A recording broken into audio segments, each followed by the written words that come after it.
made some minor steps, but I think they're being patient with him. But, he looked, a little more poised late in the year. So, I don't see any reason why they can't be a better team. Yeah, I thought there was improvement, and I think, Zach Wilson was here. I'm sure he would tell you there were so many things like he didn't know he didn't even know. I thought even how he comported himself at press conferences was more nuanced and enlightened as the year went on, which is a good sort of sign of there's a real awareness there.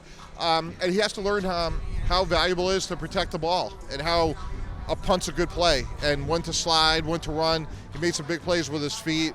I think he could drive the ball, but I think like a lot of these guys, he has to get stronger in the lower body, to withstand the rigors of what's now a 17-game season.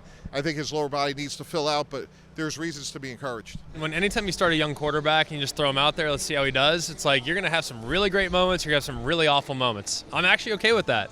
It's just as long as the awful moments start to go away over time, right? You can't continue to make rookie mistakes when you're a fifth-year player. You just can't. If you do that, you become Jameis Winston, and you become a guy that gets knocked for making bad decisions and being careless with the football, and you don't want that. So you got to progress, and you got to grow, and you got to develop, but I'm all for taking chances, at least earlier in your career, see what you can get away with. I fell in love with Zach Wilson when we called his games back-to-back.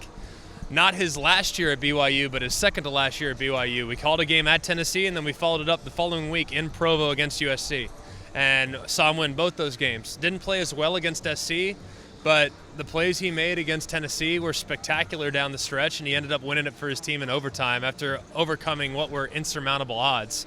So I fell in love with him back then. I thought he was incredibly talented, incredibly gifted.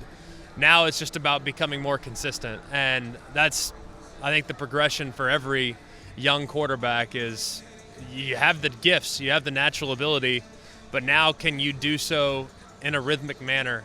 And hopefully he'll have opportunities to show that growth. I think the biggest area we need to see him improve in his year 2 season is accuracy, right? And it's not a problem we saw at BYU. Everyone wants to make these Josh Allen-like growth leaps. That's not going to happen with Zach Wilson. Zach Wilson was very accurate at BYU. He just needs to get back to that in the NFL. I think it was a very hard season for him, adjusting to a new offense, adjusting to not having an all-star offensive line, and it's a higher level of competition. I do think that this next season will slow down for him. The offense will be simpler, and ideally, they add some guys like Ike Ekwonu, right? They get Mekhi Becton back healthy, Drake London from USC. This team on offense needs to add weapons and comfortability for Zach Wilson really to improve. I think a couple of things. Number one, you're in the top 5 and you're not going quarterback, right? He's trending in the right direction.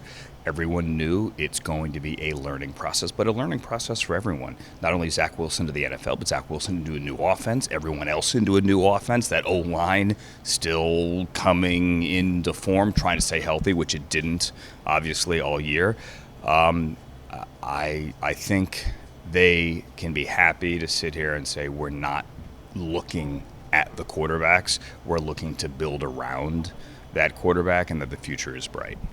It was impressive, and it was instructive because, he started out rough, and, I would get texts or calls from coordinators around the league like, man, I thought this guy would be better. I'm not sure what's going on.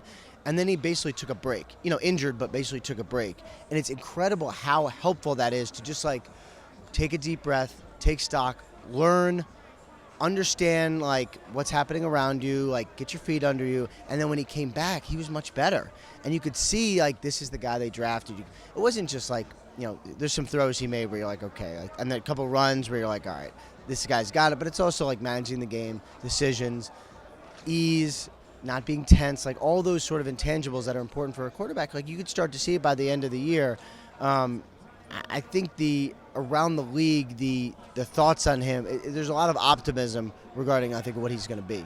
So if Wilson can kind of, get settled in and get into a groove and play to the level that I know he's capable of playing, and that's going to take more offensive line help and a lot better, talent and speed on the defensive side. But if Wilson gets going, you're starting to see kind of the pieces around him that he's going to need to kind of grow old with over the next several years. Start taking care of the ball. He did a great job taking care of the ball really the whole second half of the season. So that's a great place to start. I think you saw him be a little more consistent with some of the layups that you saw him miss, maybe get a little bit out of sorts a little bit. I thought he cleaned that up as he went along. But he didn't flinch. I thought there's times where you have some struggles, you're going to see, okay, how does this impact his confidence and what does it look like? I never saw that. So that's encouraging to me. Now, get the guys healthy that weren't healthy last year, supplement that talent, free agency, trades, the draft, and I think you'll get a chance to see this kid take off. Well, he's game. He's competitive. I would like to think that in this offseason he's going to significantly change his body. I don't want to see him as he's got a good lean body, but Jared Goff was built like that coming out, and he became a stronger player. He needs to build himself up for the wear and tear of this sport. I love Zach Wilson. I think the guy's a big play waiting to happen, very mobile. He's athletic. He's got a great arm. He's got a live arm. It's unfortunate he had the knee injury that set him back a little bit, but when he got it in there and played, I think you saw big play potential. I thought he looked like a rookie quarterback who was struggling to find his way. Mechanics were a little bit off. He was playing too fast. He needed to settle down a little bit, take something off the football.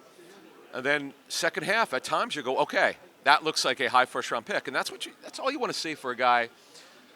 We could argue whether he should play it or not year one, but he played. They made a decision. They were going to do what a lot of teams do. Instead of waiting to year 2 or 3, we're going to take our lumps. We're going to grow with them, and that's what they did. And I like that Joe Douglas also, he was aggressive enough in the draft and free agency at receiver with Corey Davis. Unfortunately, got hurt, but with Corey Davis and Elijah Moore is going to be a stud. We'll see what happens with Keelan Cole and some others, but you have those guys. You have a developing offensive line. Certainly needs help there, but there's some pieces, and Joe will build on it. If I know him well enough, he knows what he's got some work ahead. I'm sure he'll do it. Well, let me ask you this.